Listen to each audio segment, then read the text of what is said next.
Hello and thanks for stopping by. This is M.A.S.H for the Atari 2600, published by Fox Video Games in 1983. This game was based on the M.A.S.H TV show, and I know we're talking 40 or so years after this show ended, and I honestly can't say that I've watched more than a few episodes and I was a little kid at the time. But I do remember this show as being mostly a comedy. Comedy is not something that they were able to weave into video games back in this era, at least not really for Atari 2600 games. And if you think about what this game actually is, it's a little depressing. In this game, you're supposed to be controlling characters from the show, but they're not actually represented in this game on screen, only by text in the manual. So, if you don't have the manual and you haven't read it, you're not going to get that reference.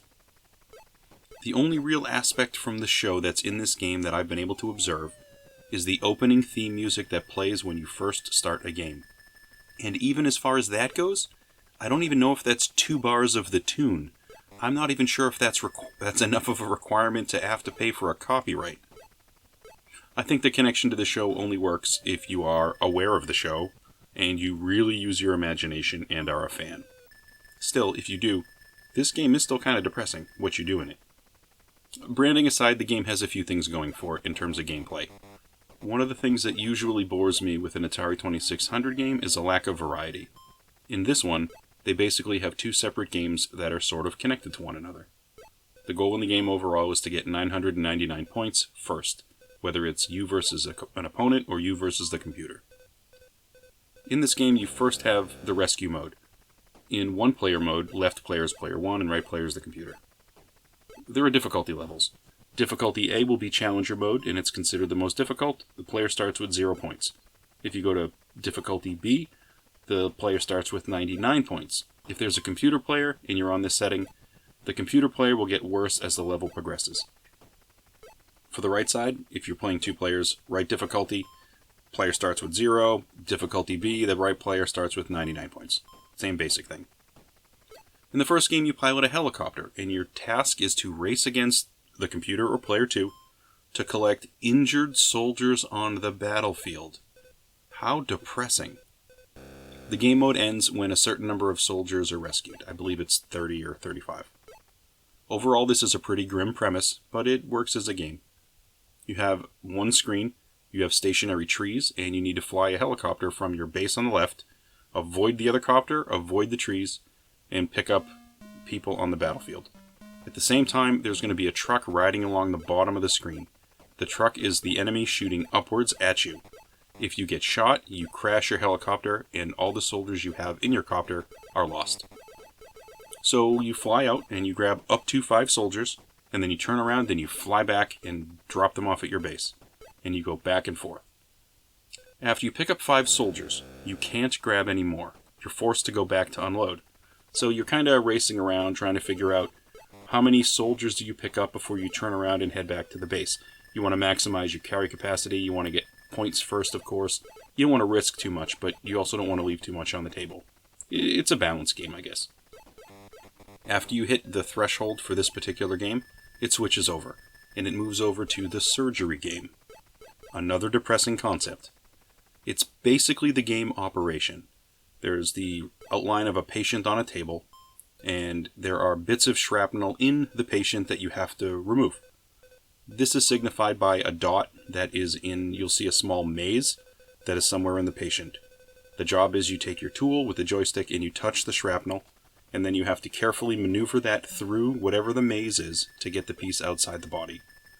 Every time you remove a piece, you get points, and it immediately resets, and you have to get another piece of shrapnel. It's a timed game. You want to remove as many pieces of shrapnel that you can during the given time. If you touch the sidewall of the patient while moving a piece of shrapnel, the opponent is going to get points, not you, and you'll have to try again. It's okay. There are 8 different play levels in this particular game, and each game consists of several different rounds. All games are a mix of different gameplay rounds, going back and forth between piloting and surgery, except games 7 and 8, which are just surgery. Game 1 is the basic game, and after you rescue 30 men on the battlefield, you'll get 15 seconds on the surgery round to race through and retrieve as much shrapnel as you can. Game 2 is the same as Game 1, but it's a 2-player version. Game 3 is a grim premise. I mean a really grim premise. In this level, there's a plane at the top of the screen, and medics are all parachuting out. Without parachutes. Your job is to race around in your helicopter, go back and forth, and catch as many of these falling medics as possible before they hit the ground. You get more points the closer you are to the ground when you catch somebody that's falling. Now, in this game, there are a lot of medics jumping to their doom. I mean, everywhere. And I don't know how you would even physically catch them in a helicopter. It looks like they would go straight into the helicopter blades, it seems. This particular game is really like the Activision game Kaboom, as you zip around trying to pick up things that are falling, although here you do have some obstacles in the way, and you have to worry about enemy fire from below. Game 4 is really just a two-player version of Game 3, and then, let's see, Game 5 is like Game 1, there's just no enemy fire, and the helicopters are actually smaller and more maneuverable. Game 6 is the same as 5, but for 2 players. Game 7 is an operating room-only game. The computer gets 6 points per second as the game progresses, and you get various numbers of points for each piece of shrapnel that you recover. Depending on the difficulty setting, the opponent might get extra points if you fail removing shrapnel. Game 8 is Game 7, but it's 2 players that are trading off back and forth, and of course, depending on the difficulty setting, your opponent will get points if you fail. So, as an Atari game, I think this is a pretty good 2-player game. There's plenty of opportunity for competition, and there's not only game variety in even the most basic game, but they actually have some game type changes to give you some different flavors. This one has plenty of variety going for it, but the whole M.A.S.H connection is really weak. I don't think you could expect much more back then, and I know that doing this would make a game sell better back in the 80s, just as a result of being connected to a recognizable property, but this one is really nothing more in that regard than just a title and some words in the manual. I don't know how I would change this if I were developing it 40 years ago.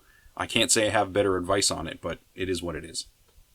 Well, that's all I have today for M.A.S.H for the Atari 2600. Thanks for watching this one, and I'll catch you on another video.